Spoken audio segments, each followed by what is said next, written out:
मैं अब्बास हफीज हूं। उत्तर प्रदेश में अब जंगल राज की सारी हदें पार हो गई हैं। मैं आपको एक ऐसी घटना बताने जा रहा हूं जो कल रात में हुई है, जिसने रोंगटे खड़े कर दिए हैं। उत्तर प्रदेश में मोदी जी की सभा में मोदी जी को काला झंडा दिखाने वाली एक महिला को गोली मार दी गई। मतलब अब यह हालत हो गई है अनभक्ति के अंदर कि अगर कोई मोदी जी का विरोध करेगा, मोदी जी को काला झंडा दिखाएगा, अपनी बात कहना चाहेगा, तो उसे गोली मार दी जाएगी। अगर आपको यकीन नहीं आ रहा होगा, इसीलिए मैं आपको ये दैनिक भास्कर की खबर लगा के दिखा रहा हूं। देखिए, पढ़िए, सुनिए। यूपी की आज की बड़ी खबरें, ये दैनिक भास्कर लिखता है, सुल्तानपुर में पीएम को काला झंडा दिखाने वाली महिला को मारी गोली, ओवरटेक कर 3 बदमाशों ने रोकी थी कार। आप खुद सोचिए, वो अमित शाह जी जो बयान देकर आए थे उत्तर प्रदेश में योगी सरकार के जंगल राज के तमगे के ऊपर कि नहीं जंगल राज नहीं है, यहां तो अगर 16 साल की बच्ची भी गहने लाद कर रात को 12 बजे सड़कों पर निकल जाए अपनी स्कूटी पर तो वो सुरक्षित है, चल सकती है। और ये हालात, जनसत्ता ने छापा भी था इसके ऊपर, और ये हालात है आज इतनी सुरक्षित है महिला कि महिला अगर मोदी जी को काला झंडा दिखाएगी, मोदी जी की सभा में काला झंडा दिखाने वाली महिला को गोली मार दी जाएगी। मतलब ये हालात हो गए हैं कि अगर मोदी जी का विरोध करना, ये समझ लीजिए कि मानो किसी धर्म का विरोध करना हो गया हो। मतलब ये हालात है, और ये उत्तर प्रदेश के योगी सरकार की जंगल राज की सारी सीमाएं लांघता हुआ मामला है। ये इतनी बड़ी बात है अपने आप में कि आपको खुद, जो आप अगर वोटर भी होंगे बीजेपी के, तो सोचना पड़ेगा कि क्या आप सही कर रहे हैं इनको वोट देकर। अब मैं आपको दिखाना चाहता हूं, एक तो मैंने आपको दैनिक भास्कर की न्यूज पढ़ के सुनाई कि सुल्तानपुर में पीएम को काला झंडा दिखाने वाली महिला को मारी गोली। अब मैं वो महिला की आपको वीडियो दिखाता हूं जिसके अंदर वो साफ तौर के ऊपर, जब मोदी जी सुल्तानपुर पहुंचे थे पूर्वांचल एक्सप्रेसवे के उद्घाटन के लिए, तो उस महिला ने उस उद्घाटन कार्यक्रम में जब वो संबोधित करना मोदी जी ने शुरू किया था, तो इस महिला ने जिसको गोली मारी गई है, काला झंडा निकाल के मोदी जी के खिलाफ नारेबाजी करी थी, और पुलिस ने उसको पकड़ लिया था और पुलिस ने हिरासत में ले लिया था। ये वीडियो देखिए आप पहले, आपको याद आएगा, जिसको उस वक्त मुफ्ती विश्वास ने डाला था। अब मैंने आपको दिखाया भी था, देखिए उसमें लिखा भी है, सुल्तानपुर में पूर्वांचल एक्सप्रेसवे के उद्घाटन के अवसर पर प्रधानमंत्री नरेंद्र मोदी की रैली में मोदी के संबोधन के दौरान पब्लिक के बीच में एक महिला काला कपड़ा लेकर नरेंद्र मोदी मुर्दाबाद और योगी मोदी मुर्दाबाद के नारे लगाने लगी। इस वीडियो को देखिए, और जो महिला नारे लगा रही है, आज कुछ दिन के बाद ही इस महिला को 3 बदमाशों ने ओवरटेक कर गोली मारी है। सुनिए।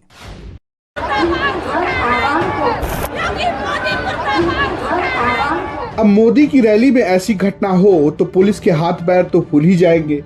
हुआ भी यही, तुरंत पुलिस एक्शन में आ गई और महिला को भीड़ से अलग कर ले गई और हिरासत में ले लिया। लेकिन इस चक्कर में अव्यवस्था फैल गई और जो आपने देखा, जिस वीडियो में महिला को देखा, ये वो महिला है। इसकी गलती सिर्फ इतनी सी है, इसको गोली, भास्कर लिखता है कि इसको गोली पड़ी है, और ये वही है जिसने मोदी जी की सभा में मोदी जी को काले झंडे दिखाने का दम दिखाया था, साहस दिखाया था। एक तरफ अमित शाह साहब कह रहे हैं कि महिलाएं सुरक्षित हैं और महिलाओं को गोली मारी जा रही है सिर्फ विरोध प्रदर्शन के ऊपर। अब तो हालत ये हो गई कि अभी तक तो ये सुनते थे बड़े बड़े नेताओं के बीच में बयानबाजी होती थी, लेकिन अगर एक आम जनता में से कोई जाए और अगर उसका कोई पॉलिटिकल कनेक्शन भी हो, वो अपनी बात को रखना चाहे। आप में से बहुत से लोगों ने मोदी जी को सुना होगा, मेरे और आपके बीच में फासला 2 हाथों का है। ये 2 हाथों का फासला है। कोई अपनी बात रखने जाना चाहता है, विरोध करता है, तो पहले पुलिस पकड़ लेती है, उस पर एफआईआर दर्ज कर दी जाती है, बाहर सड़क पर जाती है तो उस महिला को गोली मार दिया जाता है। मतलब हम कोई सुरक्षित नहीं है। मैं आज इतनी सारी बातें करता हूं, कल को बाहर जाऊं तो मुझे हमेशा ये डर रहे कि हो सकता है कोई मोदी विरोध नहीं सुनने वाला मुझे गोली मार देगा क्या। ये हालात के 7 साल में देश के अंदर बनाए गए हैं और 5 साल में उत्तर प्रदेश के अंदर बनाए गए हैं, जो आपके सामने है। और आपके सामने ये भी है कि आखिर क्यों हुआ, इसकी वजह क्या है, बताऊंगा मैं आपको। लेकिन मनीष जगन अग्रवाल ने बड़ा अच्छा लिखा है। उन्होंने लिखा है, उत्तर प्रदेश में भयंकर जंगल राज हावी है। पीएम मोदी की रैली में काला झंडा दिखाने वाली रीता यादव को आज अज्ञात बदमाशों ने गोली मार दी। लोकतांत्रिक तरीके से सत्ता की गलत नीतियों का विरोध करने पर क्या भाजपा सरकार में हत्या हो जाएगी?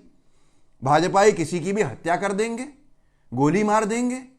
आपको जिस महिला की मैंने वीडियो दिखाया, जो काला झंडा निकाल भी नहीं पाई, काला कपड़ा, उसको पुलिस ने हिरासत में भी ले लिया था, उस महिला को जिसको आपने इस वीडियो के अंदर देखा, गोली मार दी जाती है।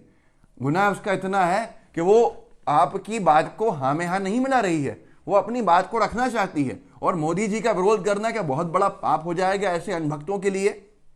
क्यों हो रहा है उत्तर प्रदेश के अंदर? सबसे बड़ा सवाल ये उठता है। सवाल इसलिए उठता है कि पूरी भाजपा उनकी पार्टी से जुड़े जो अपराधी आरोपी बनते हैं उनके फेवर में खड़ी हो जाती है, उनके पक्ष में खड़ी हो जाती है, उनका विरोध जो करता है उसको देशद्रोही घोषित कर देती है। मिसाल के तौर पर अजय मिश्रा टेनी जी के बेटे जो केंद्रीय गृह राज्य मंत्री हैं मोनू मिश्रा आशीष जिसका नाम है, आशीष मिश्रा और मोनू, उसके और उसके साथियों के ऊपर नाम आता है किसानों को रौंदने का लखीमपुर खीरी में। पुलिस गिरफ्तार भी करती है, एफआईआर भी दर्ज होती है। मोदी जी से कहा जाता है कि साहब निकाल लो अजय मिश्रा टेनी को, बर्खास्त कर दीजिए। उसके बेटे ने इतना बड़ा काम किया, उसके समर्थकों ने किसानों को रौंद दिया, जिससे पहले वो धमका रहा था उत्तर प्रदेश में निरंतर किसानों को, आपका केंद्रीय गृह राज्य मंत्री, लेकिन नहीं हटाते। राहुल गांधी निरंतर आवाज उठाते हैं पार्लियामेंट में जाके, हर एक राजनेता बाहर सड़कों पर आवाज उठाता है लेकिन नहीं हटाया जाता है। तो एक न कहीं ना कहीं हिम्मत बनती है उन तमाम आरोपी अपराधी मानसिकता के लोगों की कि हम भी कर सकते हैं, भाजपा के लिए करेंगे, भाजपा के नाम पे करेंगे तो हमारा कुछ नहीं होगा। और वही आशीष मिश्रा, अजय मिश्रा टेनी, आशीष मिश्रा की गिरफ्तारी के ऊपर बीजेपी के दिग्गज नेता केंद्रीय गृह राज्य मंत्री कहते हैं अगर कोई चीज सब तथ्य मिल जाएंगे तो इस्तीफा दे दूंगा। और आज कल 5000 पन्नों की चार्जशीट दाखिल की है, उसके बाद भी कोई इस्तीफा नहीं हुआ है, कोई बर्खास्तगी नहीं हुई है। ये लिखा है आज तक ने, लखीमपुर हिंसा में 5000 पन्ने की चार्जशीट दाखिल, गृह राज्य मंत्री का बेटा आशीष मुख्य आरोपी। लोग ये कह रहे हैं कि उत्तर प्रदेश चुनाव पर असर पड़ेगा।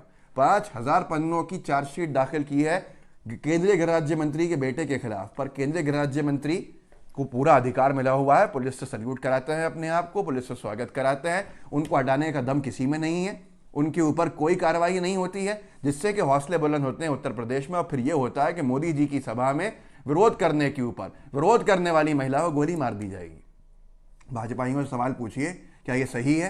क्या अमित शाह जी की बात सही है जो वो कह रहे थे कि 16 साल की अगर लड़की भी चाहे तो गहने लाद कर उत्तर प्रदेश में आज जंगल राज खत्म हो गया है, अपराध खत्म हो गए हैं, रात के 12 बजे स्कूटी पे घूम सकती है, सुरक्षित है?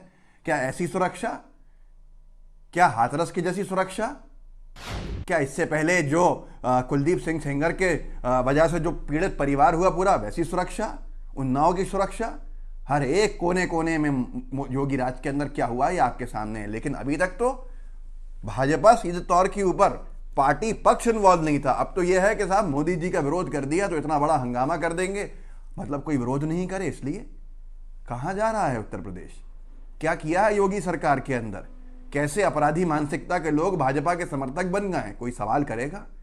क्या कोई प्राइम टाइम डिबेट चलाएगा?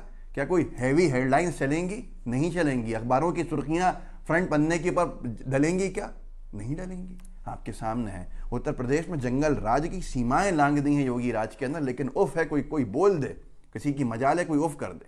इस वीडियो को आप आगे बढ़ाइए, लोगों को जागरूक कीजिए, सोचिए। आपको हमें बताया जा रहा है कि भैया विरोध मत करना, बोलना मत, बोलोगे तो हम बताएंगे क्या क्या किया जाएगा। आवाज अगर ऐसे नहीं बंद कर सकते तो क्या इस तरह से बंद की जाएगी आवाज लोगों की? शर्म आनी चाहिए। लेकिन कोई बयान नहीं आएगा, ये मेरा दावा है। ऊपर से आला कमान इनकी खामोश बैठी रहेगी, भले ही इनके समर्थक हों, कोई भी हों।